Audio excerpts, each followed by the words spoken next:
Hello and welcome to this video. I remembered I had a spare SD Zaku, so I decided to do some weathering on it, and I figured, hey, I haven't done one of these in a while, so I'll record it and upload it onto the channel. I'm doing a overdub in post right now, which means I'm watching this as you're watching it, but, you know. Anyway, right now I am painting the Heathawk, which is actually color separated on the SDCS Zaku, but it's a translucent yellow, and honestly I don't think it looks amazing. So I decided to just paint it over in a single coat of orange to just give it a bit more of a anime accurate look, I guess. Now just letting it dry here and cleaning my brush. Pretty sure I cut ahead here. Yeah.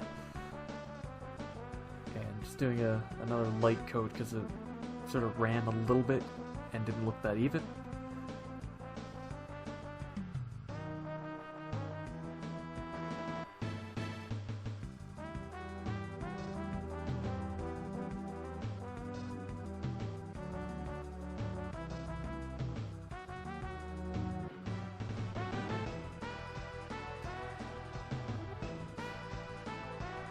And a final little coat just to get rid of the little tiny bit that was still poking through. 3 coats isn't really that bad, honestly, when you're doing something like this. This only took like 10 minutes at most.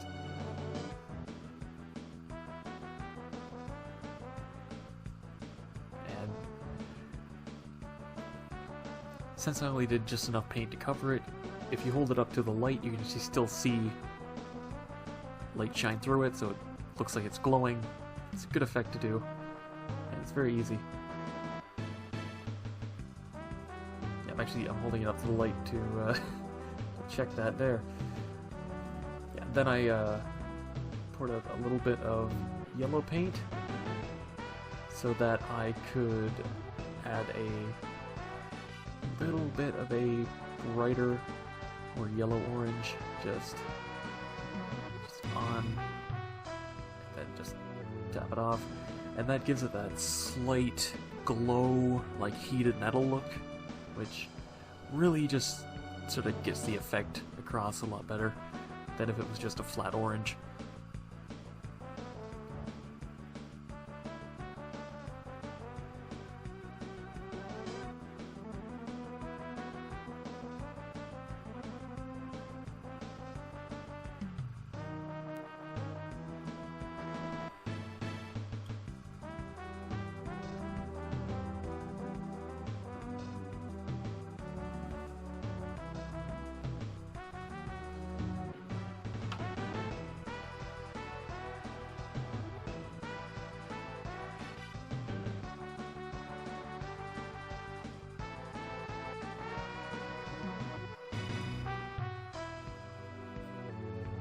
Probably gonna have to edit this down a little bit more in post, but it's not gonna be too bad. I don't have a ton to say, and on the one hand I don't want a lot of dead air. On the other hand, I kind of do want to show off the process of painting, so it's a balance.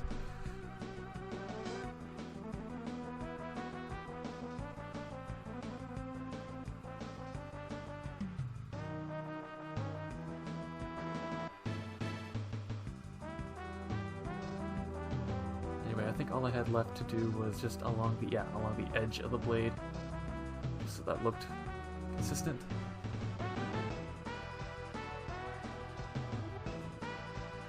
And I believe that was it. Yeah, and now I move over to a separate painting palette. I just use butter tubs for this because it's it's cheap and I have them. I just save them. Anyway, here I'm just doing a silver wash, basically, onto the eye track so that it brings up the detailing.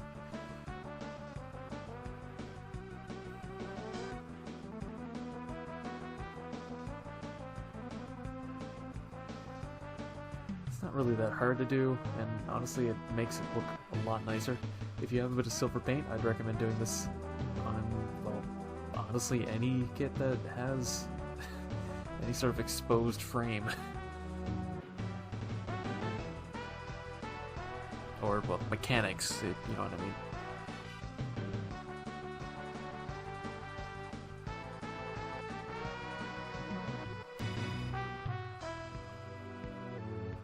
And I started off trying to use this knife, but it was a little bit loose, and honestly didn't really work super well, so I ended up swapping over to my regular hobby knife, which you'll see in a minute. Yeah. This one actually has a fixed blade, and just I felt a lot safer using it. I'm just shaving out a little wedge. I ended up doing a better job on the shield when I cut a little sort of slice in that, but not to say this one on the head looks bad, just...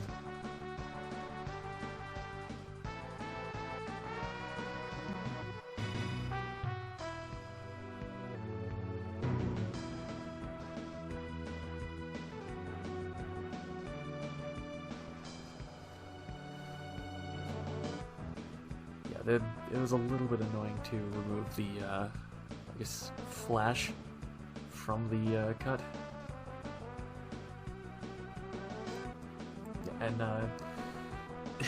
here I am drilling some bullet holes, which is something you can actually do with a hobby knife. Now you're not going to get the raised edge on that, and that's something I did a little bit later. You'll see how to get the raised edge when you want to do bullet effects. But forget it, yeah. I just took a nail, heated it with my lighter, gave it a minute. I'm gonna cut ahead a little bit on this because you don't need to sit here for like a minute to watch this, but yeah. And just push into the hole that you made and heat it for a bit longer. I knew that if it was heated too much, it would cause a problem with the plastic. So I was being a little bit overly cautious earlier on, but I got a bit better into it. Yeah, you can see I was doing it with the shield, and here I am painting a gray on to all the cuts, and I believe, yeah, now I'm painting the silver into the cuts and the bullet holes.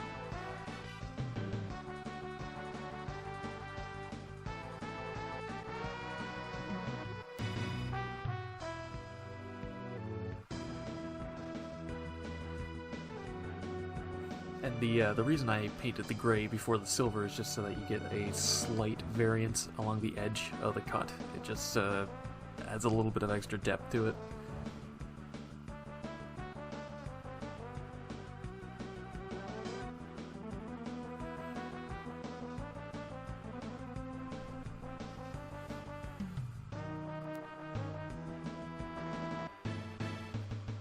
Painting the silver into the bullet impacts on the shield, and now I'm painting a little bit of silver underneath it. I already painted the black on to the parts. You can probably see it a bit in the background. It's just a little bit of black along the edges of a few areas, and then do silver over that to make it look like, you know, chipped and scratched paint.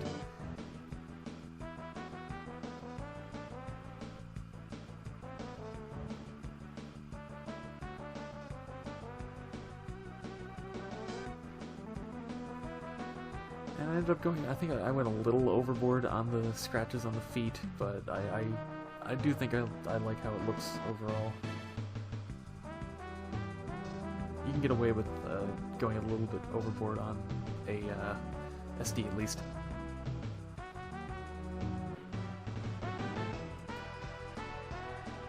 Okay there. Just had a little bit of a technical issue. Sorry about that. That was concerning. my screen went black for a second because I'm actually just recording this. You know, don't worry about it. I'm recording this from my editing software, so it's a little bit hard on my PC.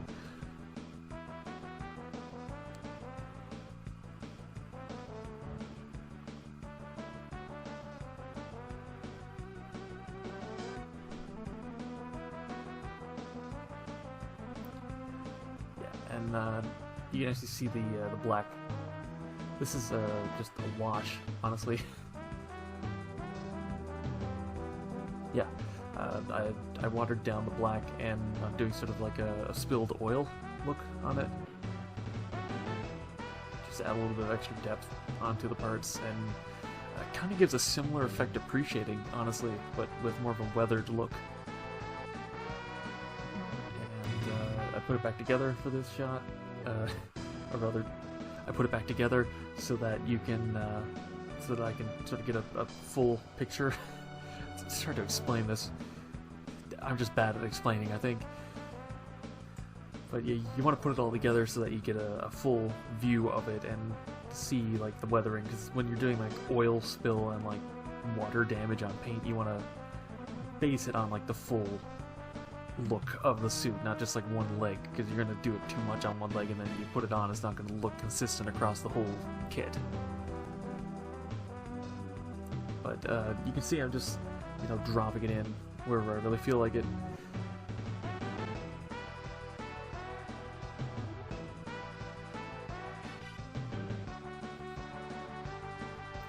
I'm doing it on the underneath the spikes on the shoulder. It's a little bit hard to see, it's slightly off camera.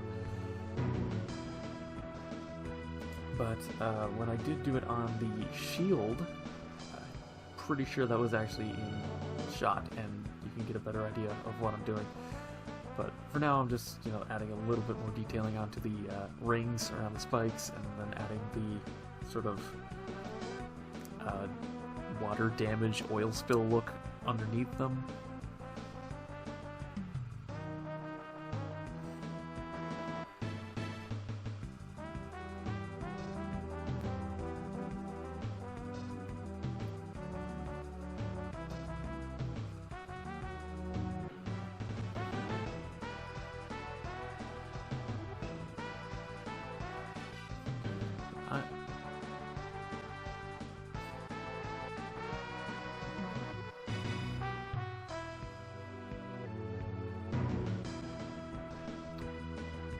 Again, this, like, I'm not really good at, like, post-commentary stuff. I record all of my reviews in real time because this is what it would be like otherwise.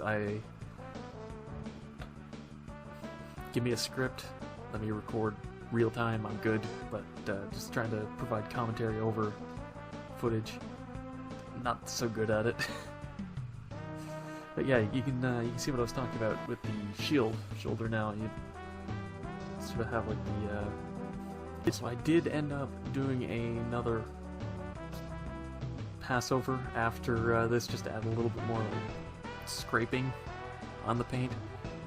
Didn't make a huge difference, it just sort of added a little bit more texturing to it.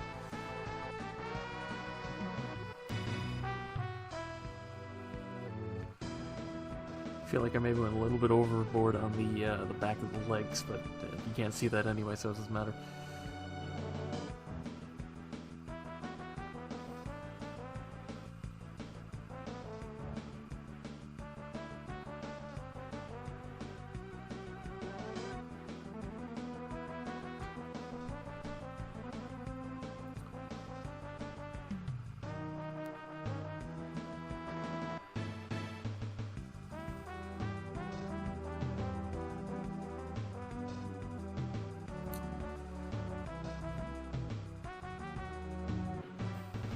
I believe I was wrapping up right around now, so I'll put a couple of finished photos up now, and you can look at the final product. Man, I really can't do post commentary, huh? This is not great. But hey, I wanted to show off the fact that I can actually paint. I don't really do weathering, ever, because I like my kits clean on my shelf, but I can do it.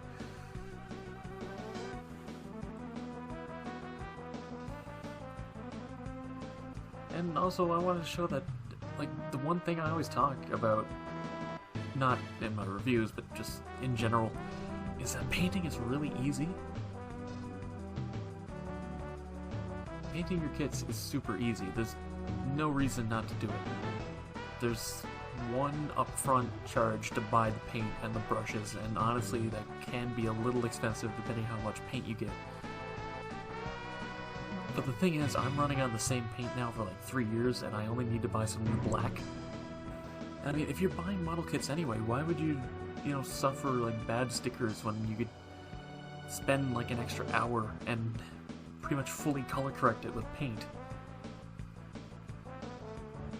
And it's not like, honestly, it's not like you have to top coat all your kits. I've barely top coated my kits. As long as you're careful with them when you're posing them, you don't really have to worry about paint scratching. And honestly, even if you do top coat them, you still have to be worried about paint scratching, so it actually doesn't make a huge difference. Anyway, thanks for watching. I'll put a card up. You can watch my review of the kit if you want. If I remember correctly, I was complaining because the top coat I bought was awful when I when I reviewed this. But yeah, let me know what you thought in the comments. If you guys liked this video, I might actually make some more in the future. I normally don't really like recording, because I could put that time into actually building the kit without having to worry about making sure the camera's on it and everything. I can just build it on my own pace whenever I feel like it, and it also means I don't have to edit that down, which means I have more time to put towards the actual reviews of the kits. But, if you guys like them, I'll do them more often. Maybe I could start doing some build streams again. I stopped doing those for the same reason. The way that I build kits, I prefer doing it on my own time, and streams don't really work for that, but, I probably should do that more often.